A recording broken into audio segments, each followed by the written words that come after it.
Mary Alice Parks joins us with ABC News. It's been another unbelievable, crazy week, Mary Alice Parks, and I don't know where to begin. Let's start with the VA Secretary David Shulkin. He was fired this week, but he's not going quietly.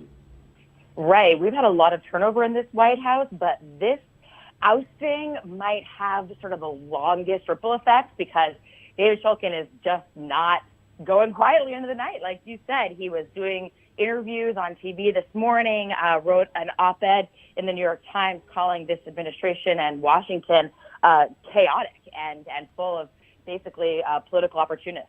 I saw him last night on one of the stations. I can't remember which one it was, but he said that Donald Trump spoke with him the day he was fired about all sorts of things that the VA was doing and things they wanted to do. And then a few hours later, John Kelly called him and said, oh, by the way, there's a tweet coming.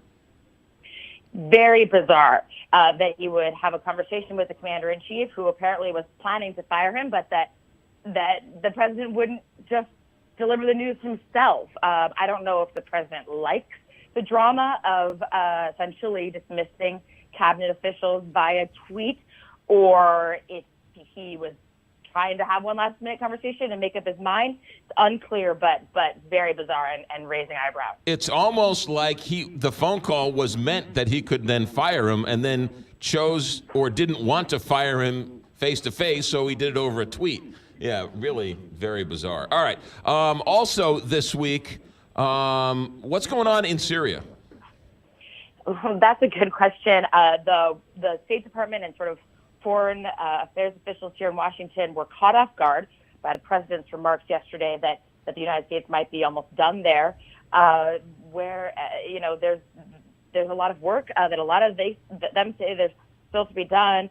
We don't always have the best information out of Syria. You can imagine there's not a lot of journalists.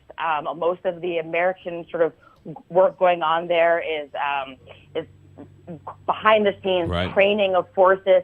But unfortunately, and very sadly, to remind us of just the risks, we do know that 2 Americans were tragically hurt overnight, and we're trying to learn more details of that. So it is an ever sort of present danger there, obviously an incredibly risky situation, and a reminder that we do have troops in that country. Yeah.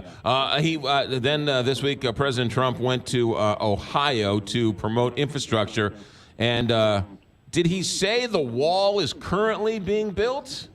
Did he misspeak, or what happened there? Well, I think the president really wants the wall to currently be being built. And he continues to try to push that along however he can. You remember he was in California and he was essentially looking at prototypes. And he's right that that Congress did approve some new money for some new construction on the border. But they approved only a few $1 billion for basically repairing about a 33-mile stretch that they see needs a stronger barrier. So nowhere near planning some kind of mega project that would stretch thousands of miles. So I don't know if that was just wishful thinking on the president's part, or him saying that he's not going to let this issue go. Yeah. Mary Alice Parks, we'll let you get back to work because there have been 6 breaking stories since you joined us 3 minutes ago. Have a good weekend.